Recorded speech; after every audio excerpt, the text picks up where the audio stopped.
चूंकि भारतीय जनता पार्टी 400 का नारा दे रही थी, तो इन लोगों को यह लगता है कि हमने उनको 400 तो छोड़े 240 तक सिमटा दिया है, यही करते रहें और ऐसे मुद्दे उठाएं कि इनके जो पार्टनर्स हैं उनको इनका साथ देना कठिन हो जाए, देश का वातावरण इतना उथल पुथल का हो जाए, कुछ शायद हिंसा भी खड़ी हो जाए कि इनके लिए सरकार चलाना मुश्किल हो, मिड टर्म पोल में जाए। तो ये एक पूरी रणनीति इस समय दिखाई दे रही है। इस प्रकार का वातावरण जो बनाया जा रहा है कि हिंसा हो, मुझे तो भय है कि जिस प्रकार का वातावरण है हमारे देश में भी ऐसा कुछ ना हो जाए और संसद में कहीं हिंसा ना हो जाए। जो वातावरण बनाया जा रहा है सभी पार्टियों के लिए यह सबक है। संसद में हमने देखा है कि जब विपक्ष के नेता प्रधानमंत्री के बोलने पर हाथ से उकसाएंगे कि उठो उठो बेल में जाओ, और लगातार हंगामा ही नहीं होगा, लगातार हुआ हुआ हुआ हुआ करके चिढ़ाया जाएगा, ये तो शर्मनाक है। तो उसमें कुछ भी हो सकता है भारत में भी। इसलिए ट्रंप की घटना एक सबक है भारत सहित दुनिया भर के लिए कि राजनीति को राजनीति तक सीमित रखें। नमस्कार। सोशल मीडिया के जमाने में हमारे देश की राजनीति बदल चुकी है। 2024 के चुनावों के बाद उम्मीद तो ये थी कि हमारे देश को इस नकारात्मक और विभाजनकारी राजनीति से थोड़ा छुटकारा मिलेगा, लेकिन पहले संसदीय सत्र के बाद हुआ इसके ठीक उलट। पहले संसदीय सत्र में राहुल गांधी विपक्ष के नेता बने और उनके नेतृत्व में न सिर्फ राहुल गांधी ने बल्कि विपक्ष के तमाम नेताओं ने कार्यवाही के दौरान जो हरकतें की उसको देखकर ये समझ में आ चुका है कि आगे आने वाले दिनों में इस देश को इस विभाजनकारी और नकारात्मक राजनीति से छुटकारा नहीं मिलने वाला। क्या है इसके पीछे की वजह और क्या होगी अगले आने वाले दिनों में इस देश की राजनीति? अपने खास कार्यक्रम डिकोडिंग विद जेके नाउ में आज हम इसी विषय को डिकोड करेंगे, और इसको डिकोड करने के लिए आज हमारे साथ है खास मेहमान वरिष्ठ पत्रकार अवधेश कुमार जी, जिनको आपने अक्सर टीवी पर बहसों के दौरान और सोशल मीडिया पर जरूर देखा सुना होगा। आपका बहुत बहुत स्वागत है सर। राजनीति 2024 के चुनाव के बाद अचानक एक नई राजनीति दिखाई देती है। खासतौर पर अति उत्साह कांग्रेस में है। पहला सत्र खत्म हो चुका है, दूसरा सत्र शुरू होने वाला है। लहजा समझ में आ चुका है कि वो अब नए जो आग अलग अलग मुद्दों को, फॉल्ट लाइंस को उन्होंने कुरेदा था, उसको वो और बढ़ावा देने वाले हैं। अंतर्राष्ट्रीय स्तर पर देखें तो वहाँ पर भी बहुत कुछ हो रहा है, ख़ासतौर पर यूएस के चुनावों के बीच। सोशल मीडिया पर एक ऐसी स्थिति बनी हुई है कि जो देखकर लगता है कि चुनावों से पहले जो स्थिति थी वो और बदतर होती दिखाई दे रही है। ऐसे में अब नया सत्र शुरू होने वाला है, हम इन सब पे बात करेंगे। सबसे पहले एक नया सत्र जो शुरू होने वाला है, और पहले सत्र में जो राहुल गांधी और इनकी राजनीति देखने को मिली, क्या आपको लगता है कि राहुल गांधी अति उत्साह में हैं या एक विपक्ष के नेता होने के नाते यही उनका काम है और उनको वो करना चाहिए? देखिए, राहुल गांधी जी की भूमिका मुझे बहुत अफसोस होता है बोलते हुए कि राहुल गांधी जी 2004 से भारतीय राजनीति में है, संसद में है। उनके पास पूरा अवसर था कि अपने को स्थापित करें कि वो सत्ता का भी संचालन कर सकते हैं एक गंभीर नेता के रूप में, कि भारत को लेकर उनका एक सपना है, उनकी कल्पना है, उनकी विचारधारा है और उनमें शासन चलाने का, संगठन संभालने का और पूरे भारत में एक पॉजिटिव एटमॉस्फेयर बना के काम करने का उनके अंदर जो है मादा है, क्षमता है। पहली बार उनको संवैधानिक रूप से एक दायित्व मिला है। विपक्ष के नेता का दायित्व बहुत बड़ा होता है। सरकार भी महत्व देती है, लोकसभा अध्यक्ष भी महत्व देते हैं, उनकी बात का महत्व है। यद्यपि हमारे देश में वेस्टमिंस्टर प्रणाली जो ब्रिटेन की है एग्जैक्टली उसका प्रारूप नहीं है, लेकिन वहीं से हमारे संसदीय व्यवस्था उधार ली गई है। तो वहाँ विपक्ष के नेता को उसको शैडो गवर्नमेंट बोला जाता है। जो विपक्ष का नेता है उसको भविष्य के प्रधानमंत्री के रूप में देखा जाता है। अभी ऋषि सुनक प्रधानमंत्री पद से हटे लेकिन विपक्ष के नेता हैं, तो जाहिर है कि उनकी वही भूमिका होगी कि हम उसी प्रकार से वो बात करेंगे, उसी प्रकार से उनकी एक्टिंग होगी, उसी प्रकार से उनकी पूरी भूमिका होगी जिससे लगे कि भविष्य का प्रधानमंत्री क्या करने वाला है। तो अब इस समय क्या है परिस्थिति कि कांग्रेस, मेरी समझ में अभी भी नहीं आ रही है कि कांग्रेस के अंदर यह भाव कैसे पैदा हो गया है कि नरेंद्र मोदी को हम आगे आने वाले समय में परास्त कर सकते हैं। इस समय जो भारतीय जनता पार्टी को बहुमत नहीं मिला है, उसको लेकर के इस समय कांग्रेस पार्टी में भी और अन्य विपक्षी दलों में भी यह भाव पैदा हुआ है कि जो कुछ भी हमने चुनाव के कुछ समय पूर्व से किया है, अगर उसको ज्यादा आक्रामकता से, बगैर ये सोचे हुए कि उसमें कौन संवैधानिक है, कौन असंवैधानिक है, क्या संसद के नियम कहते हैं, संसद की गरिमा के अनुरूप है या नहीं है, क्या उसका मैसेज देश और देश के बाहर जाएगा, वातावरण कैसा बदलेगा, इस सब के बिना विचार किए हुए उस पर लगे रहो, उस पर ज्यादा आक्रामक हो, न ठीक से सरकार को काम नहीं करने दो, सरकार को बाधित करो, जितनी आवश्यकता हो संसद को बाधित करो और वही सारे मुद्दे बनाए रखना है। यह एक साफ रणनीति विपक्ष की दिखाई देती है, इसमें देश कहीं नहीं है। तो अब यह इसलिए बना है कि भारतीय जनता पार्टी अपने कुछ कारणों से, अपने कारणों से, मैं ये नहीं मानता हूं कि भारतीय जनता पार्टी विपक्ष के कारण से या विरोधियों के कारण से उसकी सीटें कम हुई है।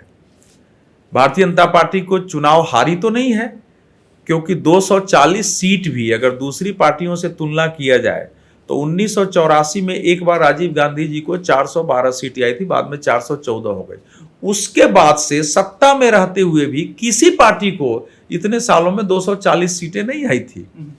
कांग्रेस को 1991 में 232 सीटें थी, और वो भी चुनाव का जो पहला दौर था राजीव गांधी जी की मतलब दुखद हत्या के पहले, उसमें कम सीटें आ रही थी, क्योंकि चुनाव आयोग ने पूरा चुनाव ही कैंसिल कर दिया और नए सिरे से चुनाव तिथि की घोषणा की, तो बाद में सीटें बढ़ी हैं।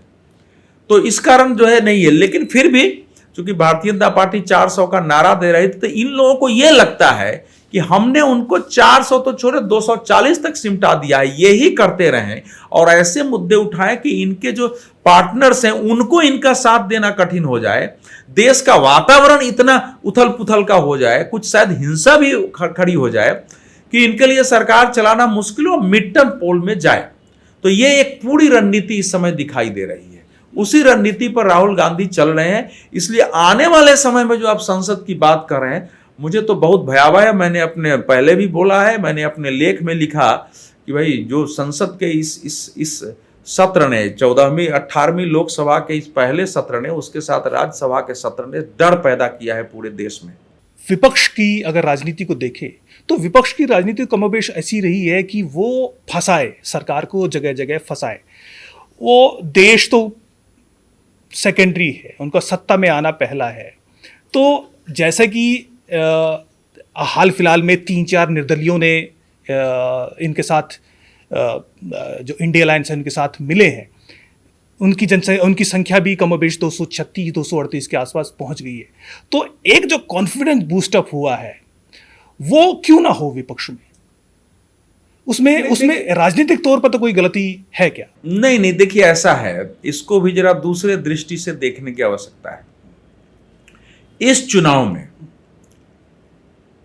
अगर 2 पार्टी कहती है, पश्चिम बंगाल में तृणमूल कांग्रेस और उत्तर प्रदेश में समाजवादी पार्टी, ये 2 का कॉन्फिडेंस तो बढ़ना चाहिए, इसमें कहीं दो मत नहीं है, क्योंकि इन दोनों पार्टियों ने भाजपा को जबरदस्त चुनौती दी। पश्चिम बंगाल में चाहे वो हिंसा की बदौलत हो, चाहे वो सांप्रदायिकता की बदौलत हो, आतंक किसी प्रकार से, क्योंकि भारतीय जनता पार्टी भी केंद्र में शासन में है, इतने लंबे समय से संगठन है।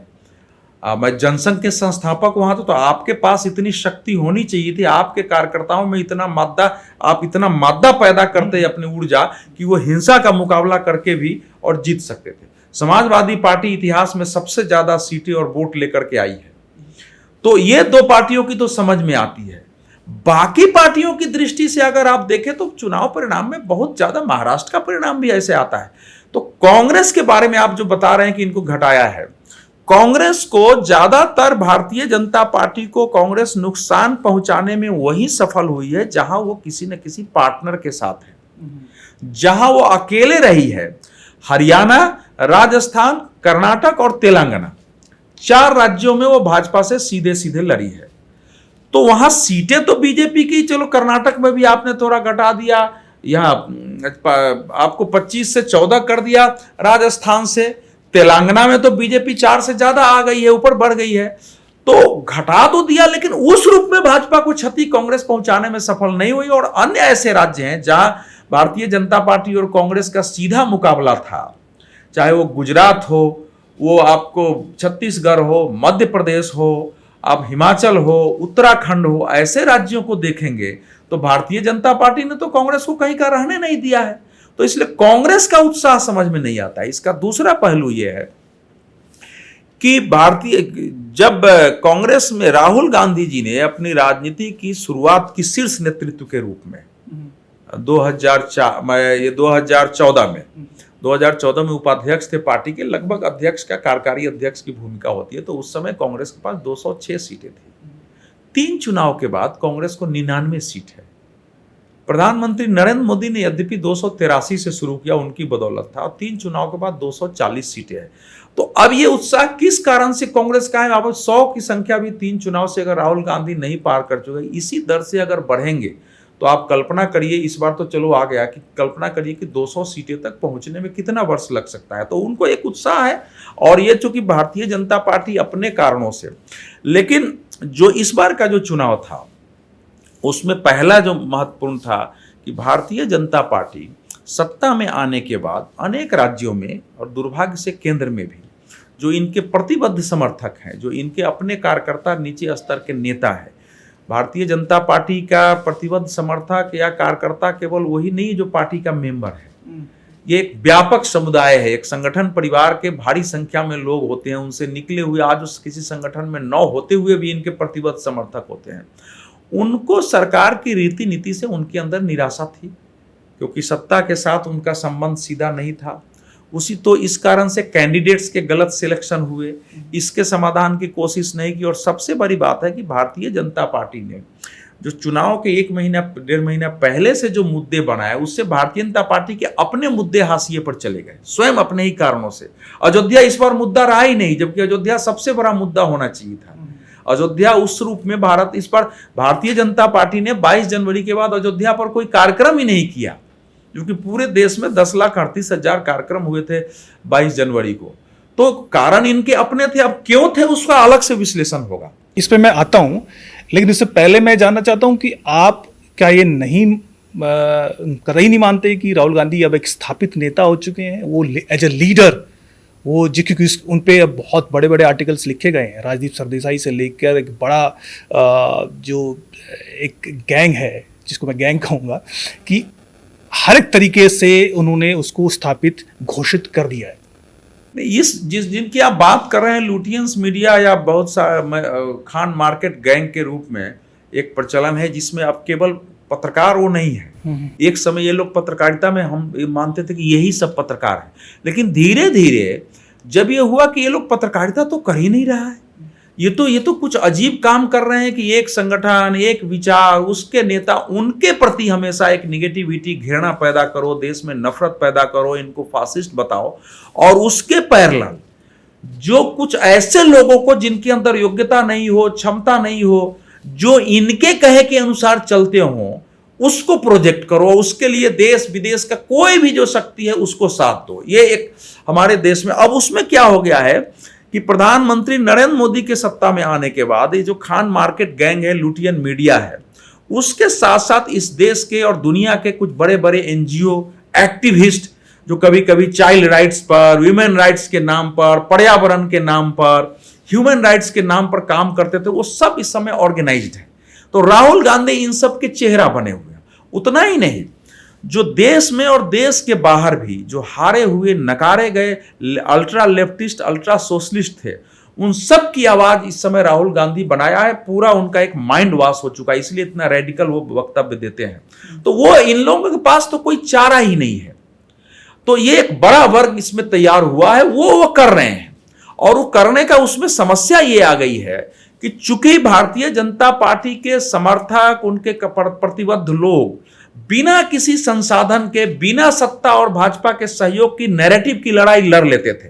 जब 10 साल के बाद उनको लगा कि भाई हम लोगों को तो कोई पूछ नहीं रहा है, उनकी सच्चाई यही है, ना हमको कभी मान्यता दी जाए। यहां तक कि बीजेपी का सोशल मीडिया टीम भी अगर हमारे यूट्यूब को, फलाने को, अगर एक बार वो उसको जो है फॉलो नहीं करता है, सब्सक्राइब नहीं करता है, उसको बढ़ाता नहीं, तो लोगों में एक आती है। तो उस रूप में क्या हुआ है कि पिछले 2-2.5 सालों से उस नैरेटिव का मुकाबला नहीं हुआ, इसीलिए ये चीजें स्थापित हो गई है।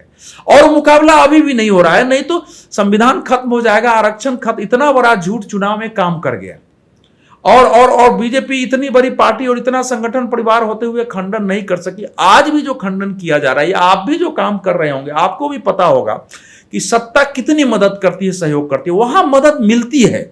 वहां क्या है कि अगर उनका कोई व्यक्ति है तो उसको पहले भी कांग्रेस से करती थी, कुछ पत्रकारों को पुरस्कार देके, सम्मान देके, बड़े बड़े मीटिंग में बुला के, नाम लेके, मत देके, नहीं पद्म भूषण पद के अलावा भी जनता के बीच में भी उनकी चर्चा करके, प्रेस कॉन्फ्रेंस में 10 बार नाम लेकर के, व्यक्तिगत समस्याओं में फाइनेंशियल मदद करके, उनका इंफ्रास्ट्रक्चर बढ़ा करके, क्योंकि नौकरी करते हुए भी इन लोगों के बड़े बड़े कार्यालय रहे हैं, और वो सब बना के उसने रखा था, एक इंफ्रास्ट्रक्चर बना करके। वो हमारे यहां नहीं था। तो ये केवल नैरेटिव में कमजोर पड़ने का कारण यह है, और निश्चित रूप से एक बड़ा वर्ग दुनिया भर में इस समय है, क्योंकि दुनिया की बहुत बड़ी शक्तियां, अमेरिका का वर्तमान प्रशासन है, बोर्ड नहीं चाहता है कि किसी तरह से नरेंद्र मोदी की, नहीं चाहता था कि नरेंद्र मोदी सत्ता में लौटे, और लौट गए हैं तो वो सत्ता में रहें, क्योंकि इस समय भारत पूरा सिर उठा के खड़ा हो रहा है। दुनिया भर का हिंदू समाज जो है अब अपनी सभ्यता, संस्कृति, अध्यात्म को लेके खड़ा हुआ है। उसमें एक आत्मविश्वास पैदा हुआ है,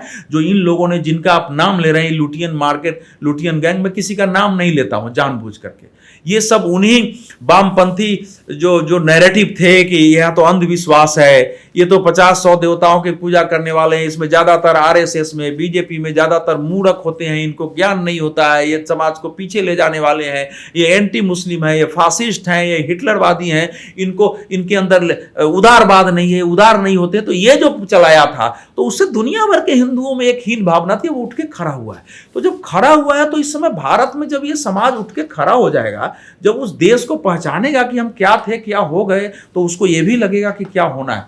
तो ये सक्रिय है, और अभी नैरेटिव चल रहा है। अब वो नैरेटिव, चूंकि बीजेपी सत्ता में अगर नहीं होती तो नैरेटिव का मुकाबला हो जाता। सत्ता में होने से लोग नजर देखते हैं कि भाई ये तो सरकार का काम है, ये पार्टी का काम है, ये अध्यक्ष क्यों नहीं कर रहे हैं, उनकी सोशल मीडिया टीम क्यों नहीं कर रही है, वो होता है। अभी भी आरएसएस के कारण हाकि लाखों लोग देश भर में और दुनिया भर में अपना लगा करके नैरेटिव का मुकाबला कर रहे हैं। लेकिन इस समय क्या हुआ है कि अब वो एक संगठित तंत्र बन गया है, और पूरी निर्दयता से, पूरी क्रूरता से और आक्रामकता से, जैसे होता है ना कि टूट पर, वो है इस समय सोशल मीडिया पर। कि अवधेश कुमार अगर कुछ लिखते हैं तो सपोर्टर तो 5 आएंगे, लेकिन आपको गाली देने वाले, आपको दलाल कहने वाले, आपको नरेंद्र मोदी का मतलब गुलाम कहने वाले, फलाने कहने वाले, आपको इतनी जोर से अटैक करेंगे 1000, 2000, 5000 की संख्या में कि आदमी का पेशेंस नहीं होता, हिल जाता है। दूसरा क्या हुआ है कि मुझे यह लगता है कि फेसबुक जैसे में कांग्रेस ने और इस गैंग ने बहुत ही बुद्धिमता से अपने लोगों को सेट कर दिया, और उसके परिणाम ये हुए हैं कि जो इस विचार के लोग हैं, जो राष्ट्र के बारे में सोचते हैं, उनके एक तो रीच लगभग खत्म कर दी गई है पिछले 2 साल से। उसमें सरकार को भूमिका निभानी चाहिए थी, जो वो इस लेवल पर तो होगा नहीं, कैसे हुआ उसकी जांच होनी चाहिए थी। आपको लाइक्स नहीं मिलेंगे। यूट्यूब में भी आप देखेंगे कि ये लोग जब आते हैं तो उसको पता नहीं कहां से इतने सब्सक्राइबर मिल जाते हैं, करोड़ 2-2 करोड़ सब्सक्राइबर मिलते हैं। इधर आप साल 6-6 साल मेहनत करता रहता है, 10,000, 20,000, 25,000, 50,000। मेरे खुद सब्सक्राइब, मैं सबसे पहले मेरा यूट्यूब बने, मुझे लगता है 2010 के आसपास कुछ शुरू हुआ होगा, लेकिन अब मेरा सब्सक्राइबर ही नहीं हुआ। 4 साल 5 साल में 1500 1600 मैंने उस पर काम करना छोड़ दिया, कभी कभार एक डालता हूं। तो ये एक सिचुएशन पैदा हुई है, और ये बहुत बड़ी लड़ाई है, क्योंकि झूठ फैलाना इस चुनाव ने बता दिया है बहुत आसान है, और इस झूठ से देश में हिंसा भी पैदा हो सकती है, आगे कुछ भी हो सकता है। बीजेपी के कार्यकर्ताओं की नाराजगी की आपने बात कही, समर्थक भी नाराज हैं, सोशल मीडिया पे जो नैरेटिव की लड़ाई लड़ रहे हैं, कहां गड़बड़ी कर रही है? 10 सालों की सत्ता हाथ में होने के बावजूद कहां गड़बड़ी है? देखिए, ये भारतीय जनता पार्टी पर मुझे लगता है कि कभी आपके साथ बैठ के लंबी चर्चा कर लेंगे, छोटी 2-4-10 पंक्ति बोलने से इसका नहीं होगा। बेसिक बात यह है कि भारतीय जनता पार्टी एक ऐसी पार्टी है जिसके पास आज भी दुनिया में अपना काम करते हुए, अपना खाकर इनके गाने वाले लोगों की बड़ी संख्या, क्योंकि एक विचारधारा की लड़ाई है, और उस विचारधारा की लड़ाई में ही नरेंद्र मोदी जी को उतना सपोर्ट मिला था। क्योंकि जब वो गुजरात से निकल के आए थे तो आखिर वही तो नहीं, इतनी बड़ी संख्या में उनकी सभाओं में लोग आने लगे थे। उनकी अपनी छवि भी थी और लोगों में लगा था एक नेतृत्व है, और उन्होंने साबित भी किया है। आप ये नहीं कह सकते। नरेंद्र मोदी ने भारत में और दुनिया में इतिहास के अध्याय बनाए हैं कुछ कामों में, और विश्व में भी इस समय अगर देखा जाए तो मैं नहीं समझता हूं कि विश्व में इतना मुखर होकर के भारत की बात रखने वाला, विश्व समुदाय की बात रखने वाला, विश्व के गरीबों की बात रखने वाला और विश्व कल्याण की दृष्टि से एकदम साफ साफ बात, जिसको बोलते हैं स्पेड करने वाला दूसरा कोई नेता है। इसमें कहीं कोई दो मत नहीं है। लेकिन उसी में जो दूसरी कमी रह गई है कि जो लोग आपके लिए लड़े हैं, बहुत सारे लोगों को बहुत कुछ भुगतना पड़ा है। इस मीडिया में, सोशल मीडिया पर लोगों की नौकरियां गई हैं। मैं स्वयं इस बात का गवाह हूं कि मुझे डिबेट पर इनको मत बुलाओ, इनके लेख मत छापो, इनके बारे में दुष्प्रचार करो। मेरे विरुद्ध स्वयं जो है अभियान चलता था। एक समय तो ऐसा था कि 2-2.5 साल तक हर अखबार में मेरे विरुद्ध एक दिन में 20-20, 25-25 मेल जाते थे, और टीवी चैनल में मालिकों तक सीडी भेजा जाता था।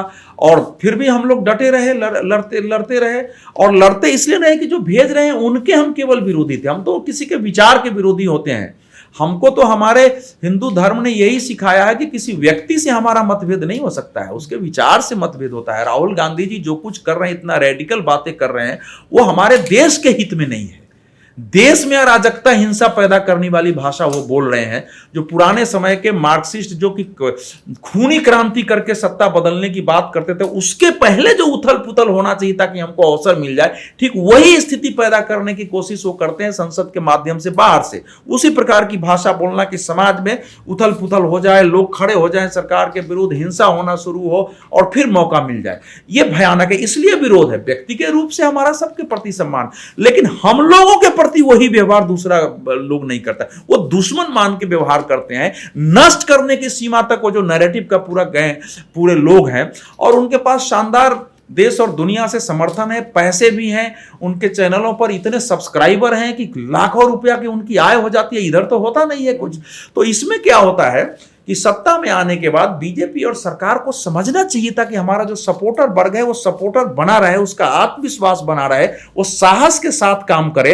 उसमें सत्ता क्या सहयोग कर सकती है? अवैध रूप से नहीं करना था। किसी को कोई जगह दिया जा सकता है, किसी को पार्लियामेंट में लाया जा सकता है क्या, किसी को कोई संस्थान खड़ी करने में मदद किया जा सकता है, किसी को किसी संस्थान से जोड़ा जा सकता है क्या, और ये काम व्यवस्थित तरीके से होना चाहिए। जो न हुआ न किया गया, सबको अपने हाल पर छोड़ दिया गया, और जिनसे मतलब संपर्क रहा। दूसरा क्या होता है कि सत्ता और संगठन की जब बात होती है ना, तो संगठन में भी बहुत सारे लोग सत्तावादी हो जाते हैं। कोई अध्यक्ष है बड़ा है, उस तक पहुंचना भी लोगों को कठिन हो गया है। कोई पार्टी की बात लेके गया तो निराश होकर लौटा, सुनने वाला कोई नहीं है। वो सड़क पर तो लड़ रहा है, वहां मीडिया में लड़ रहा हो गया तो उसको पहचान ही नहीं रहे हैं। अच्छा क्या करते हैं, कहाँ है, अच्छा आप फलाने अखबार में है। अरे नहीं भी जानते हो तो सामान्य व्यवहार है कि आया है कोई आपके कारण, उसको इज्जत से उसको चाय पिलाइए, बैठाइए। तो सामान्य व्यवहार में सब कमियां। हालांकि इसके लिए मोदी जी, अमित शाह जी ने, जोगी जी नहीं कहा कि तुम ऐसे व्यवहार करो। कोई नेता अपने स्तर से चाहे तो लोगों से संपर्क संबंध बना सकता है ना। एक एमपी के पास इतनी क्षमता तो होती ही है कि 2 लोगों को अपने जगह एक कैमरा ही दे सके कि इसी में बैठ के आप काम करिए। अब मेरे पास तो लोग देश थोड़े जानता है, मेरे पास तो 10 साल में अपने पास बैठने के लिए जगह नहीं हुई। इतने बड़े बड़े इसी दीनदयाल उपाध्याय मार्ग पर मेरे जैसे कितने लोग होंगे। जबकि मुझे लोग ये मानते हैं, जब विपक्ष, आप टीवी पर लोग सुनते ही होंगे, जब मैं कुछ बोलता हूं तो बोले कि ये तो सत्ता की आवाज है। तो मैं सत्ता की आवाज होते हुए भी ये स्थिति होती है, लेकिन वो हम लोग बिना थके काम करते रहते हैं। तो ऐसी स्थिति पैदा हुई है देश में, जो कमी नहीं, तो लोगों के अंदर उस ढंग से उत्साह नहीं रहता। ऐसा नहीं है कि लोग सब नाराज हो गए हैं, बहुत सारे लोग दुखी हुए हैं, उसमें उदासीनता आई है, लड़ने की क्षमता कम हो जाती है, संसाधन नहीं रहते हैं लड़ने के लिए। 10 लोगों की ताकत भी तो चाहिए। 5 मुकदमे हो गए, उसके साथ कोई लड़ने वाला नहीं, तो कहां तक काम करेगा आदमी? लगा के किया है। बहुत सारे लोगों ने यूट्यूब चैनल खोले, बहुत सारे लोगों ने नौकरी छोड़ दी, अखबार में लड़ाई लड़ते हुए उनको दोबारा नहीं हुआ है। समाज में संघर्ष किया जो कार्यकर्ता है, कोई पार्टी का भी लोग है, उन सबको जिस ढंग से थाने में केस हो गए उसको मदद नहीं मिलती है। अपने सामने देख रहा है कि जिनसे लड़ रहा है वो पदों पर बैठे, उनके काम हो रहे हैं। छोटी छोटी चीजें होती है। जैसे आप हाईवेज बनाते हैं तो हाईवेज में आप ठेका तो ठीक है, वो तो आप नियम से देते हैं, लेकिन छोटे छोटे काम क्या कार्यकर्ताओं को, समर्थकों को नहीं दिया जा सकता है, उसका जीवन यापन हो। ऐसे बहुत तरीके सोचने पड़ते हैं जो नहीं पड़े हैं। दूसरा है कि नैरेटिव के लेवल पर पिछले 2-2.5 सालों में बीजेपी ने कुछ ऐसे मुद्दे लाने की कोशिश की है, उनकी दृष्टि से सही हो सकता था कि हम पिछड़ों की, दलितों की बात करते हैं क्योंकि उनको उस ढंग से सत्ता में महत्व नहीं मिला है, लेकिन उससे जो है मतलब उसका एक जो दूसरा असर हुआ है कि वो विपक्ष का नैरेटिव मजबूत हो गया। आप ऐसे आरक्षण और जाति में फंस गई बीजेपी, अब उस बात पर बीजेपी के वर्कर को उत्साह नहीं आ सकता, वो चाहे दलित हो चाहे पिछड़ा हो, उसके अंदर एक राष्ट्र का भाव रहता है, जाति से ऊपर उठ के हिंदुत्व को देखने का भाव रहता है। वो सब थोड़ा कमजोर पड़ा है कई कारणों से, और इसका निदान थोड़ा गंभीरता से है। एक असाधारण स्थिति होती है उत्तर प्रदेश में, भारतीय जनता पार्टी 33 सीटों तक सिमटी है, तो एक असाधारण परिस्थिति है। निश्चित तौर पर मेरा अगला सवाल यही था कि अगली चुनौती ऐसा लग रहा है कि यूपी ही होने वाला है, और लगातार जिस तरीके से खबरें प्लांट भी की जा रही हैं कि योगी वर्सेस अमित शाह, योगी वर्सेस मोदी जी, तो और एक नया उत्साह समाजवादी पार्टी के कार्यकर्ताओं में भी निश्चित तौर पर आना भी चाहिए, क्योंकि उन्होंने एक बड़ा काम किया है, एक 38 सीट लाना कोई बड़ी बात नहीं है। तो ऐसे में एक सबसे बड़ी चुनौती यूपी की होने जा रही है। यहाँ पर कहाँ काम किया जा सकता है बीजेपी के लिए, या क्या भविष्य आपको लग रहा है? देखिए, उत्तर प्रदेश को अलग से विश्लेषित करेंगे तो उसका एक पार्ट है। पहले समझिए कि इस समय पूरे देश में हिंदुत्व को लेके एक नवजागरण की स्थिति है, उसको कोई मार नहीं सकता है। अब जहां तक पुनर्जागरण पहुंचा है, राष्ट्रीय स्वयंसेवक संघ करीब 98-99 वर्ष से काम कर रही है, अनेक हिंदू संगठनों ने काम किया है, धार्मिक संस्थाओं ने, हमारे देश के प्रवचनकर्ताओं ने काम किया है, छोटे छोटे समूह बना के लोगों ने काम किया है देश और दुनिया भर में। तो दुनिया भर का जो जागरण है, इसलिए भारतीय जनता पार्टी का एक बेस वोट बैंक है, वहां तक भारत के किसी पार्टी को राष्ट्रीय स्तर पर पहुंचना कितने भी हो जाएगा, लोग नाराज होकर, दुखी होकर के, अपना कष्ट उठाते हुए भी सपोर्ट करेंगे। इसलिए बीजेपी का वोट परसेंट 41% से ऊपर है उत्तर प्रदेश में, जितनी किसी पार्टी को नहीं है, 2 पार्टियों को मिला के भी नहीं हो सकती है। लेकिन वही हुआ है, उत्तर प्रदेश का जो वातावरण बना है, एक तो जो राम मंदिर था हिंदुत्व का, वो लगभग हाशिए में चला गया, वो इशू बना ही नहीं पाए चुनाव में। जबकि वही था, योगी जी की पहचान जो है एक सैफरन, एक भगवाधारी ऐसे व्यक्ति की है जो कानून व्यवस्था पर समझौते नहीं करता है, जो 100% ईमानदार है, जिसके अंदर हिंदुत्व और देश है, और जो किसी प्रकार की सांप्रदायिकता सहन नहीं करता है। ये एक छवि थी, उस छवि का लाभ लिया। अमित शाह जी की छवि है गृह मंत्री के नाते कि बिल्कुल स्पष्ट बोलना, स्पष्ट काम करना, अपनी आइडियोलॉजी से समर्थन नहीं करना, और जो आइडियोलॉजी पर काम करने वाले नेता हैं उनको पूरा सपोर्ट करना। और इस लीडरशिप में नरेंद्र मोदी है, वो थोड़ी सी ना 2-2.5 साल में कमी हुई। अब इसको कैसे आप दूर करेंगे, कैसे फिर से, क्योंकि भारतीय जनता पार्टी के को हिंदुत्व पर आते ही जातीय कारक कमजोर पड़ जाता है, और ये अब कठिन काम है थोड़ा, क्योंकि जिस ढंग से लोग बाहर से आ गए हैं, कुछ तो प्लांटेड भी होंगे जो हमको पता नहीं है, आपकी मीडिया टीम में हो सकता है, सोशल मीडिया टीम में हो सकता है, आपके प्रवक्ताओं में हो सकता है, नीति निर्माण में हो सकता है, आप जो वाइस चांसलर बनाए हैं जगह जगह उनमें हो सकते हैं, आपने डायरेक्टर सेक्रेटरी बनाए हैं जगह जगह उनमें हो सकते हैं। उनको पहचानना बहुत कठिन है, बहुत सारे लोगों को वो भी एक वातावरण खराब करने की भूमिका निभा रहे होंगे, तो एक बहुत कठिन काम है। अब वो उस पर आगे से एक होता है ना कि पूरा थोड़ा सा रीस्ट्रक्चरिंग की जरूरत है, और वो हो सकती है। अब उसमें अब संघ का काम तो राजनीति करना नहीं है, लेकिन संघ को भी ऐसे अवसर पर कि राजनीति का एक इतना बड़ा चेहरा, राजनीति की इतनी बड़ी शक्ति जिसने भारत और दुनिया में एक हिंदुत्व और भारत की महिमा उठाई है, और भारत और हिंदुत्व उठेगा तब भी दुनिया का कल्याण होगा। तो संघ को क्या स्टेप इन करना है, ये केवल बीजेपी की बस का विषय नहीं है ये, क्योंकि ऐसा नहीं कि वो लोग भी नहीं समझ रहे होंगे, लेकिन कहां से करें। गलती अपनी हुई है तो हमारे यहां स्वीकार करने का भाव नहीं है। सबसे बड़ी बात, अभी तक जिन कारणों से भारतीय जनता पार्टी बहुमत में नहीं पहुंची, उत्तर प्रदेश में दूसरे नंबर की पार्टी हो गई है कांग्रेस, और उसको मिलकर के आप बताइए 37 और 6 43 सीटें हैं। उन कारणों पर कोई स्पष्ट बोलने के लिए अंदर की मीटिंग में भी तैयार नहीं, तो वो नहीं होगा तो कैसे बदलेगा। इसी में भूमिका आती है कि क्या संघ हैं, जो संगठन मंत्री लोग हैं, उनको इतना शक्तिशाली शक्तिशाली बनाया जाएगा। उनको भी क्या इतनी समझ है इन सब चीजों की कोई जाके बात करें? ये ऐसे नहीं हो सकता है। ये इंटरनल ही करना होगा। दूसरा है कि आपके जैसे लोग, हमारे जैसे लोग जो कार्यकर्ता हैं, वो भी सामूहिक रूप से कुछ बात करें, परिवर्तन हो उसमें। ये आसान नहीं है थोड़ा। और इस देश में एक बड़े वर्ग में जो मैसेज चला गया है, खासकर दलितों में, आदिवासियों में, कि ये पार्टी आएगी तो आरक्षण खत्म कर देगी, ये बहुत भयावह है।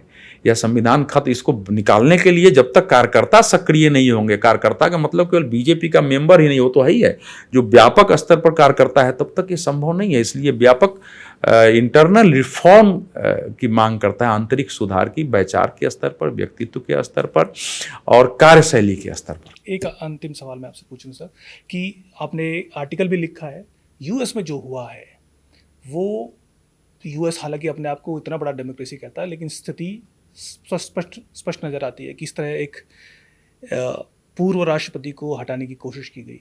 आपने कहा कि भारत के परिप्रेक्ष्य में इसमें सबक लेने की जरूरत है। आपने एक आर्टिकल भी लिखा है, क्या सबक ली जाए? ऐसा है कि इस समय जो वातावरण भारत में है, लगभग वही वातावरण, बल्कि इससे भी ज्यादा आक्रामक अमेरिका में है। क्योंकि लोगों के अंदर एक गलतफहमी है कि अमेरिका एक पूंजीवादी देश है। वो पैसे के स्तर पर और जीवन शैली के स्तर पर तो पूंजीवादी देश है, लेकिन व्यवहार में उससे बड़ा वामपंथी देश दुनिया में नहीं है। दुनिया भर के जो वामपंथी नैरेटिव है आज के अमेरिका से ही निकलते हैं। तो इस समय दुनिया भर में एक धारा है, और ये पुराने जमाने के जो कम्युनिस्ट थे वो सब अलग अलग तरीकों से जगह जगह एनजीओ में अभी भी बने हुए हैं ना। एकेडमिक्स के स्तर पर संगठन खत्म हो गया, लेकिन आपको आज भी पराजित करना कठिन है। थिंक टैंक के लेवल पर, एनजीओ के लेवल पर जगह जगह है। तो इस समय जो भी व्यक्ति अपने राष्ट्र की बात कर रहा है, वहां की सभ्यता संस्कृति की बात कर रहा है और मुखर होकर के बोल रहा है, जो मुस्लिम फंडामेंटलिज्म दुनिया में पैदा हुआ है, सभी मुसलमानों का खिलाफ तो नहीं होता है, लेकिन जो फंडामेंटलिस्ट हैं, जो उसमें टेररिस्ट पैदा हुए हैं, जो अपने हिसाब से पूरी दुनिया में मतलब इस्लामीकरण की बात करते हैं, उनके विरुद्ध अगर कोई खुल के आवाज उठाता है या वो बात करता है, जो ये कम्युनिस्ट हैं, जो जानबूझ के जिनकी बातों से जिहादी एलिमेंट का समर्थन होता है, तो उसके विरुद्ध पूरा एक वातावरण हिंसक बनाया जाता है कि ये देश का, राष्ट्र का विरोधी है, समाज विरोधी है, ये तो हिटलर का स्वरूप है, ये समाज विभाजक है, ये फंडामेंटलिस्ट है। इसका समूल नाश करने से ही ये अमेरिका में भी वातावरण है कि अमेरिका का समाज विभाजित हुआ है, जबकि विभाजन करने वाले ये लोग तो ठीक जो इस समय नेतृत्व के स्तर पर नरेंद्र मोदी, अमित शाह, जोगी के खिलाफ जो वातावरण बनाया जाए, जो आरएसएस के विरुद्ध वातावरण है, जो ठीक वैसे ही ट्रंप और उनके समर्थकों के विरुद्ध वातावरण बना है, उसमें कौन क्या कर देगा, कहां, यह मानना बहुत कठिन है। और हमारे देश का भी वातावरण देखेंगे, जब राहुल गांधी जी भाषण में कहीं बोल रहे हैं कि जो नरेंद्र मोदी है, इस कुछ दिन के बाद निकलेगा नहीं, सड़कों पर लोग डंडे से इसको मारेंगे, और उसकी भी चर्चा करते हैं, पता नहीं क्या है उसका सच, की बनारस में उनके काफिले पर बता रहे हैं कि अब देखो लोगों का डर खत्म हो गया है, किसी ने चप्पल फेंक दिया, अब नरेंद्र मोदी का डर नहीं है। तो मतलब यहां की जो भारत के जो है वो ये रणनीति थी कि नरेंद्र मोदी को लेकर एक भय है विरोधियों के अंदर, वो भय तोड़ो किसी ढंग से, यानी उन पर पता नहीं क्या वो अटैक करा के भय तोड़ना चाहते थे। तो ये मानसिकता दुनिया भर में पैदा हुआ है। तो ट्रंप जो इस समय शिकार हुए हैं, अभी उसकी जांच के बाद पता चलेगा, लेकिन ट्रंप इसी के शिकार हुए हैं कि जो एक हिंसा का वातावरण, विरोध का वातावरण बना दिया जाता है। इवन वैसे लोग पार्टी में भी घुस जाते हैं। आज सब में रिपब्लिकन पार्टी में, जैसे बीजेपी में, मुझे मानना है कि बहुत सारे लेफ्टिस्ट आ गए हों। लेफ्ट का मतलब कम्युनिस्ट पार्टी का आदमी ने विचार से रहा है, और वो जगह जगह होंगे, वो काम कर, वही वहां रिपब्लिकन पार्टी में भी हुआ है कि समाज को अगर वो बदलना है तो सब जगह हो। आप देखिए ना, जिस समय गोली लगी है, गोली चली है, उनको कान से गई है, किसी भी वहां के मुख्य मीडिया ने ये नहीं लिखा कि वो वहां जो है फायर हुआ है। आप दिन के सारे के वेबसाइट, न्यूयॉर्क टाइम्स से सबको देख लीजिए, लिख रहे हैं कि उनको जो है सिक्योरिटी केओस होने के बाद सिक्योरिटी जो है उनको बाहर ले जा रही है। तो ये वहां की मीडिया का है। और जैसे अपने यहां जैसे ही ऐसा हो जाता है तो तुरंत आरएसएस वाले होंगे, भी ठीक वहां भी चला है। अब वो लड़का जो थॉमस क्रूक्स है, वो चंदा तो दिया है डेमोक्रेटिक पार्टी को, लेकिन उसको साबित कर दिया गया कि वो मेंबर है, जो रजिस्टर्ड मेंबर। और रजिस्टर्ड मेंबर उसको किसने बनाया होगा, कैसे बनाया होगा, सोचने की जरूरत है। तो दोनों में है। भारत के लिए सबक यह है कि राजनीतिक पार्टियां राजनीति में अपना प्रतिस्पर्धी माने विरोधियों को उनको दुश्मन मान करके इस प्रकार का वातावरण जो बनाया जा रहा है कि हिंसा हो, मुझे तो भय है कि जिस प्रकार का वातावरण है हमारे देश में भी ऐसा कुछ न हो जाए और संसद में कहीं हिंसा न हो जाए। जो वातावरण बनाया जा रहा है सभी पार्टियों के लिए यह सबक है। मैं दोनों पक्षों से कहता हूं कि इस पर, लेकिन अगर कोई एक पक्ष उत्तेजित करेगा तो उसका उत्तर देने के लिए भी दूसरे पक्ष में गुस्सा आता है। संसद में हमने देखा है कि जब विपक्ष के नेता प्रधानमंत्री के बोलने पर हाथ से उकसाएंगे कि उठो उठो बेल में जाओ, और लगातार हंगामा ही नहीं होगा, लगातार हुआ हुआ हुआ हुआ करके चिढ़ाया जाएगा, ये तो शर्मनाक है। तो उसमें कुछ भी हो सकता है भारत में भी। इसलिए ट्रंप की घटना एक सबक है भारत सहित दुनिया भर के लिए कि राजनीति को राजनीति तक सीमित रखें, किसी को घृणा मत करिए। सब लोग देश और समाज के लिए काम कर रहे हैं। मैंने राष्ट्रीय स्वयंसेवक संघ 100 वर्ष पूरे करने जा रहा है। भारतीय जनता पार्टी को जनसंघ से देख लीजिए तो 1952 से मान लीजिए, कानून 1952 से आज आप मान लीजिए तो 48 से 24 72 वर्ष जो है लगभग उसके हो गए हैं।